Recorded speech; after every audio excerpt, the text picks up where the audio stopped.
All right, so I'm going to go through the first objective for section 2 in this video. We're going to compare and contrast the 2 rounds of division in meiosis. So we need to start out with a picture here. This is just really review. This isn't new for these notes, but I want to make sure we understand the difference between homologous chromosomes and sister chromatids. So if I have a chromosome, again, I'm going to make that X shape for my chromosome, just like always, right? There's already 2 parts in there that we talked about before. We have these 2 sides that are sister chromatids that are identical copies of one another,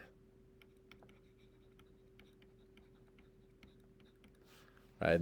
That was something that we talked about last chapter. We had to split those 2 copies in mitosis, right? This chapter, we're doing things a little bit differently, right? In meiosis, we're going to have these pairs of homologous chromosomes, right? So these 2 chromosomes are going to be homologous to each other. Homologous chromosomes have the same genes on them, but those genes may differ, right? So what this all boils down to, if I'm talking sister chromatids, right? If I have a gene on this chromosome over here, this blue chromosome, maybe it's gene A, right? One side and the other of this blue chromosome, it's got to be identical. So if there's a dominant allele on one side, there has to be an identical dominant allele on the other side, right? Whereas with my red chromosome over here, this side has to be an A, but it doesn't have to be the same A, right? That homologous chromosome has the same gene as gene A, but it could be a different version of that gene. Now, one side and the other, again, would be identical because this red chromosome also is made of sister chromatids. Right, whereas I could put another gene on here, it doesn't matter what the gene is. Maybe I put B down here, right? One side and the other would be the same, but the red chromosome may or may not be the same. In this case, maybe it is the same. It's all dominant alleles all the way across the board. But sister chromatids have to be identical. One side of the red and the other, identical.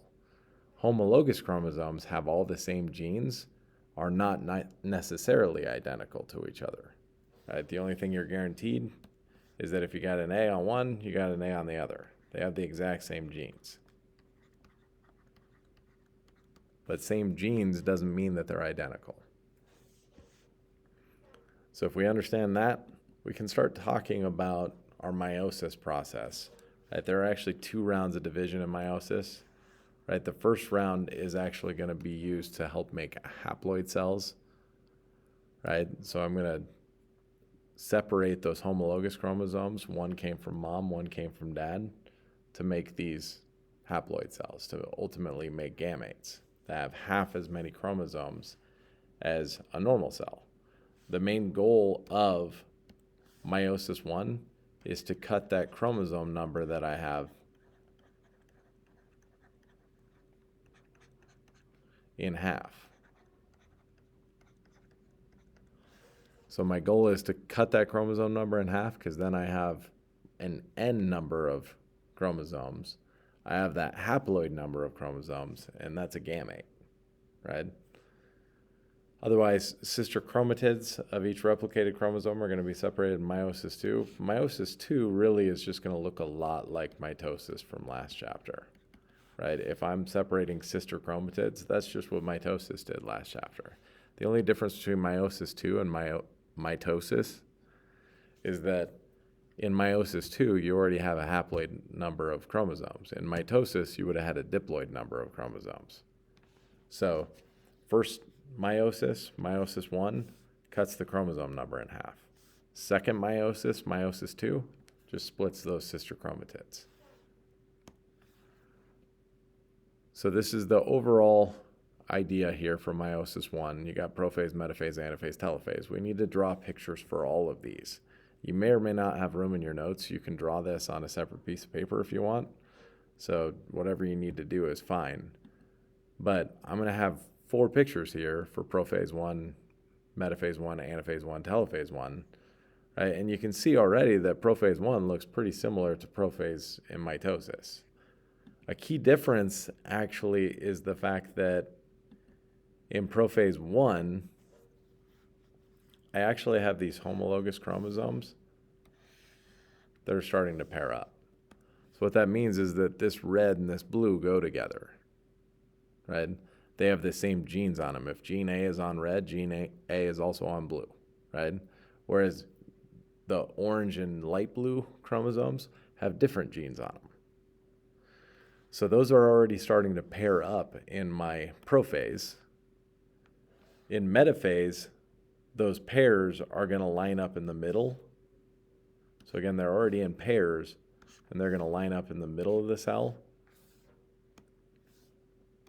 So when I draw that, that's when the first real difference comes into play. That's when I'm really going to be able to tell the difference between meiosis and mitosis. Because in mitosis, I'd have single chromosomes stacked up and down here. In meiosis, I have pairs of chromosomes that are stacked. Right? And this alignment here, right? I currently have blue on the left and red on the right, but that's completely random. Sometimes it'll be red on the left and blue on the right. So that's the next key that we need to discuss here. Those chromosomes are definitely going to be randomly aligned, which is actually going to lead to lots of different possible combinations. If I look at my current cell with blue and red, orange and light blue, I could have blue and orange go together like they're going to here. You should be able to tell that that's going to happen. Or I could have blue and light blue go together. Currently, red's going to go with light blue, but red could also go with orange. So that gives me a total of 4 different combinations for my resulting gametes, right? I could again have blue and orange and blue and light blue, or I could have red and orange or red and light blue. Those are my 4 different possible combinations. But again, it's completely random, right? There's lots of possible combinations. The equation to figure out how many different possible combinations there are is actually 2 to the nth power. So for our cell that we're talking about, 2n up here is equal to 4. So n equals 2. 2 to the second power gives me my 4 combinations. 2 to the 23rd power gives me a lot of combinations. That's for a human, right? There are actually 8,388,608 different possible gametes that a human can make.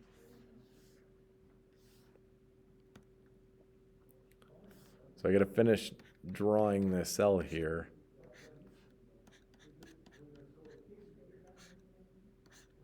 Right? I need my spindle fibers. Those are going to push and pull on those homologous chromosomes to get them where they're supposed to be. But obviously the next step is to separate those things. So I'm going to draw my anaphase here. So those spindle fibers are going to shorten. I'm pulling on those chromosomes towards one end or the other. Right? So I got some different colors here.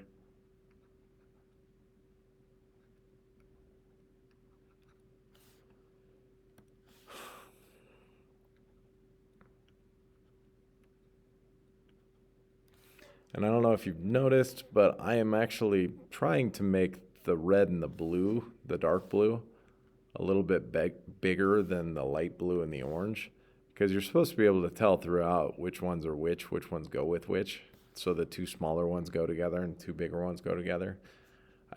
You may or may not have color to do this with, so it's kind of easier to tell what's going on if you make one set big and one set small.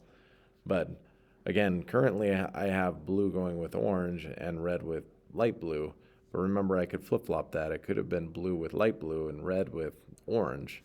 So there's multiple combinations, but anaphase looks like anaphase. It just has whole chromosomes being pulled instead of just sister chromatids in this case. So again, it is different. I have these paired chromosomes that are going to be separated in anaphase 1. But you can still tell that it's an anaphase because things are being pulled away from one another. You can see those chromosomes bent over as they get dragged through the cytoplasm. So again, understand we're just looking for the little differences between before and now, right? Metaphase before, I had single chromosomes stacked up. Now I have pairs. Anaphase before, I had single chromatids being pulled in opposite directions. Now I have full chromosomes being pulled in opposite directions, right? Telophase 1, cytokinesis 1 over here, right? I just end up with these new cells, or excuse me, these two new nuclei forming that contain, right, in this case, a blue and an orange. I'll try and make my orange a little bit smaller than the blue. And a red and a light blue on the other side.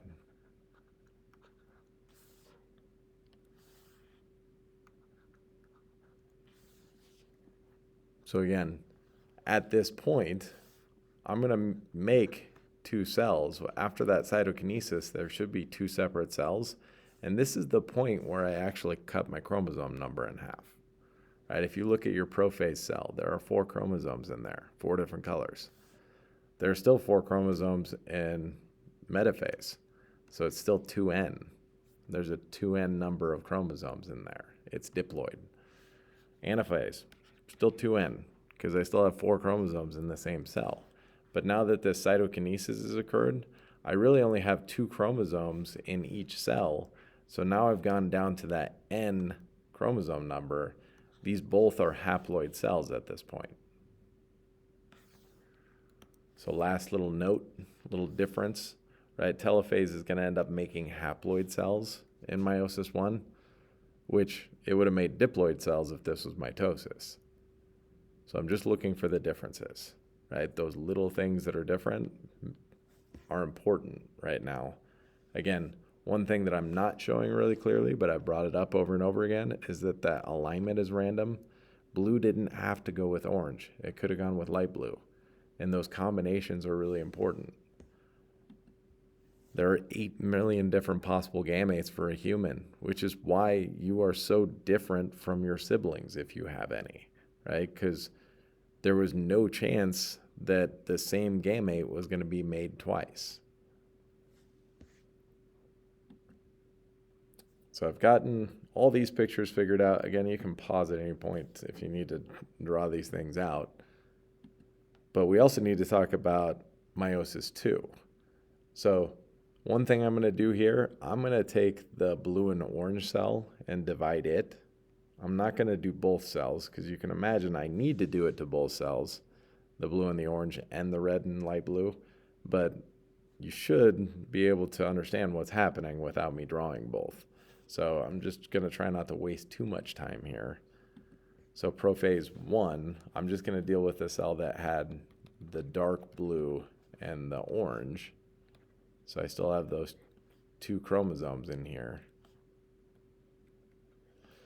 But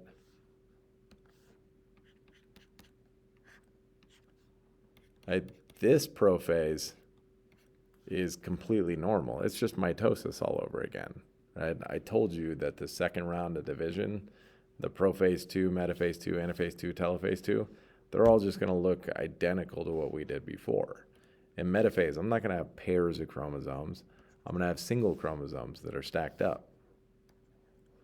Push and pull on those things until they get to the center. So my picture should look something like this. This is a metaphase 2. That's a 2 with Roman numerals. Anaphase will look normal. So I'm pulling those chromatids now. Again, that was the major difference. Chromatids, one blue is getting pulled this way. The other half of blue is getting pulled the other way. Half of orange is getting pulled to the left and half of orange is getting pulled to the right. And then I end up with 2 cells at the end. Each one is going to have 2 chromosomes, right? One orange, one blue.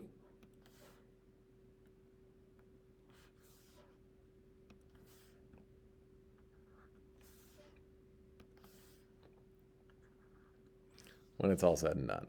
So technically, my first cell up here was, again, haploid. N equals 2 for this kind of organism, obviously, right? So I had 2 chromosomes to begin with. But over here, now that this is divided, once this cytokinesis occurs, right, I still have 2 chromosomes in each cell. I didn't change the number of chromosomes. I just changed the number of copies I have in each cell, right? So instead of having those copied chromosomes, I just have one copy or the other. So I still have 2 chromosomes, and that's kind of weird to count that way. But all the way here through telophase 2, cytokinesis 2, everything looks pretty similar to what it looked like last chapter. The one last thing I need to note in this video is that it looks like this cell here and this cell here are going to be identical because they both have one piece of blue and one piece of orange. But that's actually something that we need to discuss. I don't want you to change your picture that you drew to alter it because I'm talking about this. But later on, we're actually going to talk about how it is possible that over here in either prophase 1 or in metaphase 1, since blue and red are very close to one another right now, it's really easy for one piece of one to get flip-flopped for another. Right? So again, I don't want you to alter your picture if you had color or anything else. I just want you to understand that that is possible, right? We'll talk about that more later.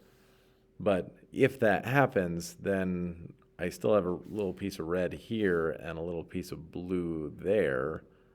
And I have a little piece of blue on this red chromosome over here. I got a little piece of red on this blue chromosome here. Keep following through.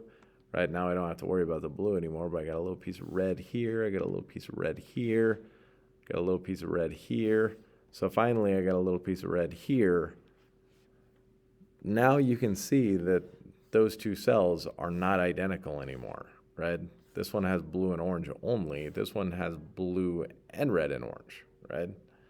So crossover is something we'll talk about later this chapter, and crossover affects those resulting cells. Even though it's possible that these 2 cells at the end could have been identical, they never will be. So crossover adds to those total number of combinations we talked about before. I said you were 1 in 8 million for one parent, right? But in reality, that number is incalculable. We don't know how many possible combinations can result after the crossover. We just know how many possible combinations there were if it was just random alignment. So you actually are even more special than I let on before. Right? It's almost impossible to make another one of you.